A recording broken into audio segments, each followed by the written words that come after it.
अभियुक्त को कोई उत्प्रेरणा, धमकी अथवा प्रतिज्ञा की गई और जब उससे लगातार सारे समय प्रश्न नहीं किया गया किंतु केवल अवकाश में किया गया, तो केवल यह तथ्य कि उसमें 2 या 3 घंटे लगे उस समय से, जबकि अभियुक्त मुख्य के घर लाया गया और उस समय तक जबकि उसने समस्वीकृति कथन किया, तो उसकी समस्वीकृति को स्वतंत्र और स्वैच्छिक माना गया।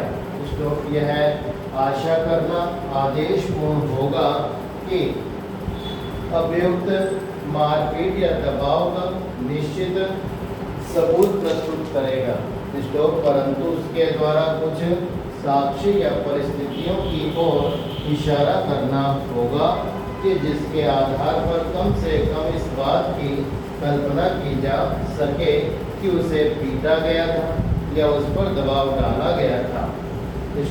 चैन प्रेरणा का संदर्भ अभियुक्त के विरुद्ध लगाए गए आरोप से होना चाहिए।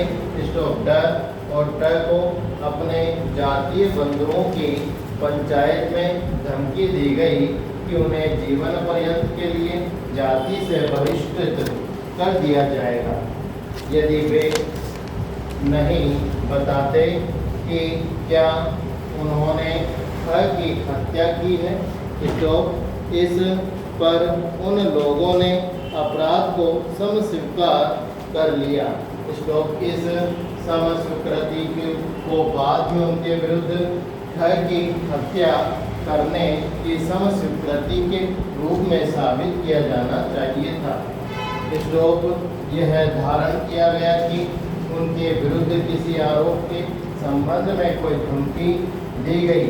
उत्प्रेरणा उसे अपराध की समस्वीकृति प्राप्त करने के लिए दी जानी थी जिनका उन पर आरोप था। वचन या धमकी का संबंध यदि समस्वीकृति को निकालना है तो आरोप से संबंधित होना चाहिए, अर्थात उससे युक्तियुक्त रूप से यह ध्वनित होना चाहिए कि उसके संबंध में बंदी की हैसियत उसके समस्वीकृति करने या न करने के अनुसार अच्छी या खराब होगी। किसी पार्श्ववर्ती मामले के संबंध में जिसका आरोप से कोई संबंध नहीं है, किसी प्रलोभन द्वारा प्राप्त की गई कोई समस्वीकृति साक्ष्य से बहिष्कृत नहीं की जाएगी। समस्वीकृति उस अपराध की होनी चाहिए जिसका आरोप लगाया गया है, किसी पश्चातवर्ती अपराध की नहीं, जैसे अपनी पत्नी को देखने का या मिठाई खाने का जिसका आरोप से कोई संबंध नहीं है। इस प्रकार किसी बंदी को एक गिलास स्पिरिट देने या उसकी हथकड़ी को छोड़ देने या उसे अपनी पत्नी को देखने के लिए छोड़ने का वचन समस्वीकृति की ग्राह्यता के लिए रोक न होगी। प्रेरणा का संदर्भ आरोप से बचने से होना चाहिए। इसको पदार्थ धमकी आदि उसी आरोप के बारे में हो जिसके लिए कैदी का विचार हो रहा है।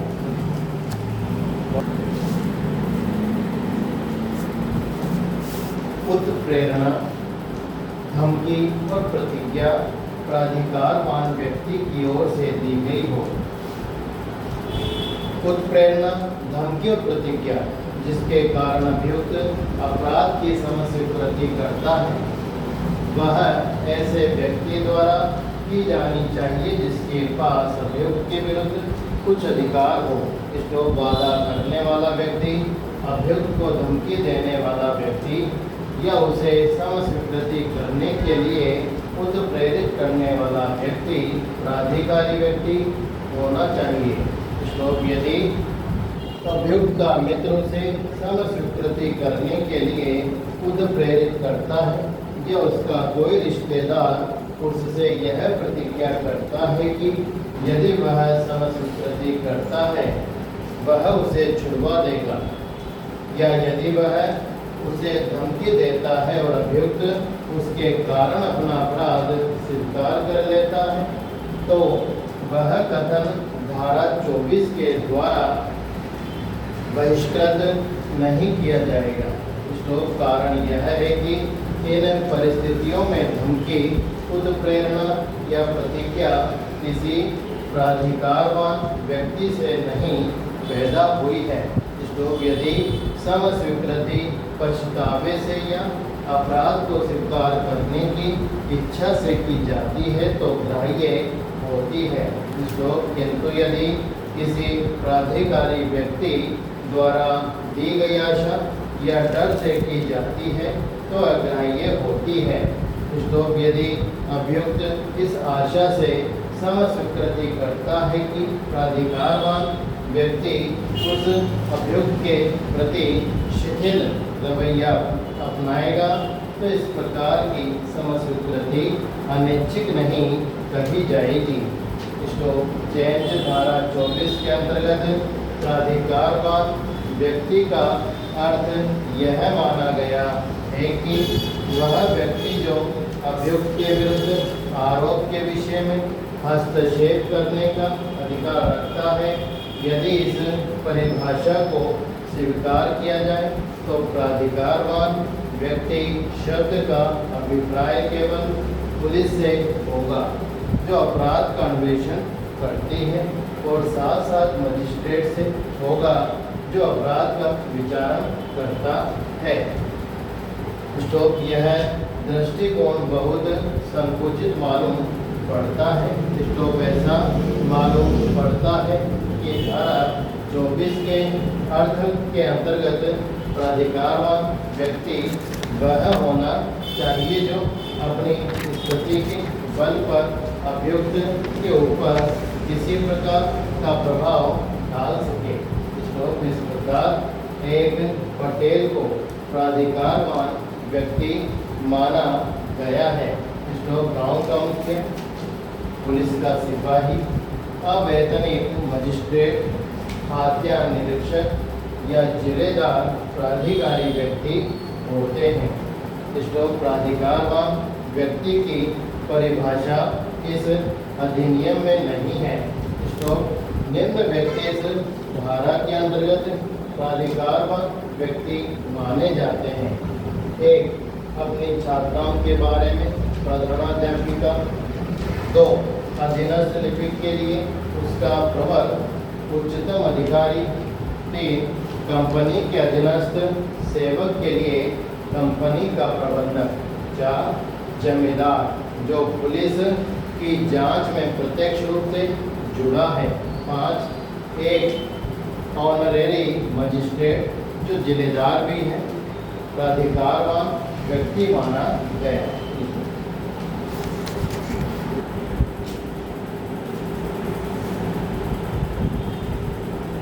प्राधिकारवान व्यक्ति में सरकारी व्यक्ति निसंदेह सम्मिलित होते हैं।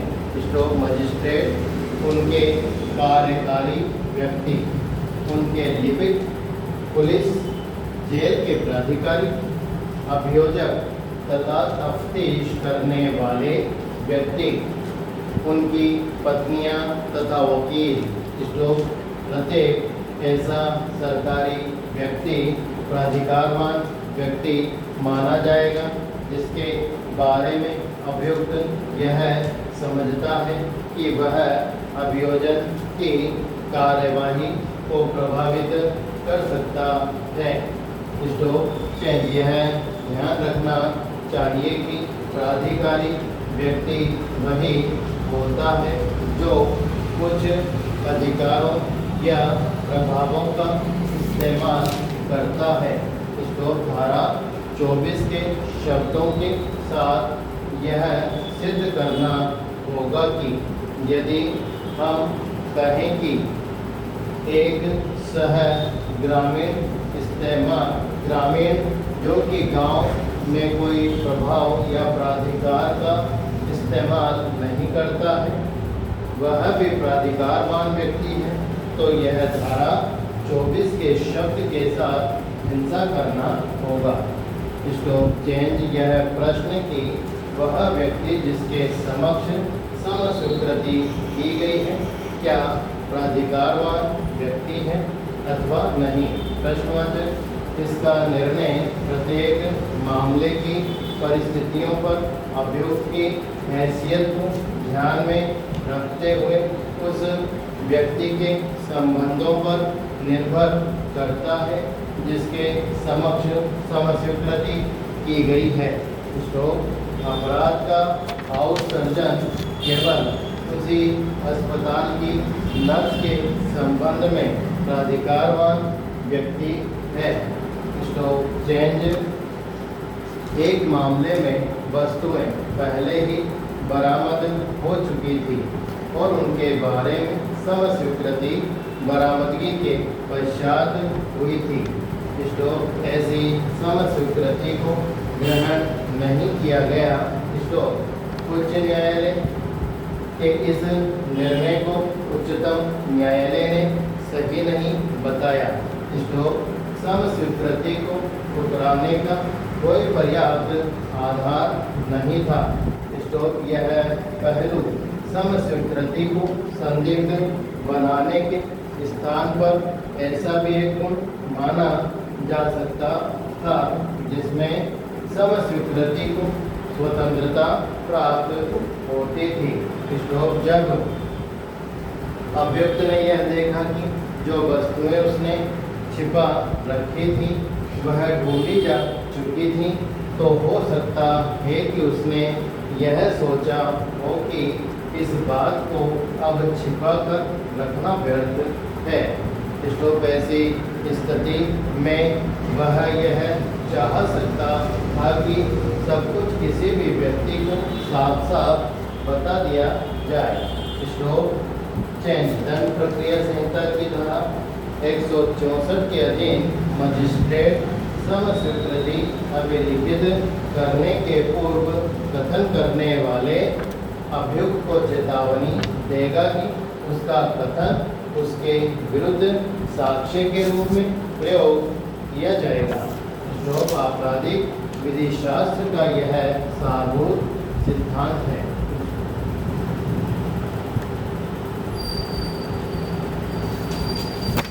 कि न्यायालय के विचार में अभियुक्त को युक्ति युक्त रूप में यह समझने का पर्याप्त अवसर मिला हो कि समस्वीकृति से उसे कार्यवाही में एक रूप का फायदा होगा या वह किसी हानि से बच सकेगा। तो जिस हानि की धमकी दी जा रही है या जिस फायदे का वचन दिया जा रहा है वह भौतिक दुनियावी या यही प्रकार का होना चाहिए। तो जब इस धारा की शर्तें पूरी होती हैं तभी समस्वीकृति सुसंगत होती है। तो परंतु इस धारा के अधीन एक अभियुक्त को अपने तथा अपने सह अभियुक्त के खिलाफ की गई समस्वीकृति सह अभियुक्त के संबंध में सुसंगत नहीं होगी। तो चेंज कोई फायदा उठाएगा या किसी बुराई का परिवर्तन कर लेगा।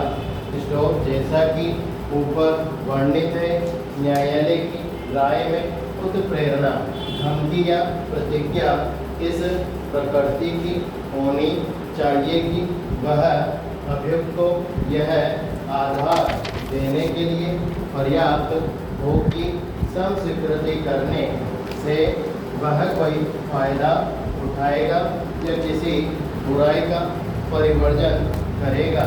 तो यह ध्यान रखना चाहिए कि होने वाला लाभ अथवा दूर होने वाली कठिनाई सांसारिक स्वभाव की होनी चाहिए। तो इसलिए कोई प्रेरणा जो भविष्य में होने वाले लाभों अथवा दंडों की ओर संकेत करे वह समस्वीकृति की ग्राह्यता को प्रभावित नहीं करता है। तो ऐसी समस्वीकृति को बहिष्कृत नहीं किया जाएगा, जो कि अभ्युक्ति नैतिक या धार्मिक प्रोत्साहन द्वारा प्राप्त की गई हो। श्लोक ऐसी समस्वीकृति ग्राह्य होती है जो धार्मिक उपदेशों से उत्प्रेरित होकर की गई हो, चाहे वह किसी पादरी का उपदेश हो रहा हो या किसी अन्य व्यक्ति का।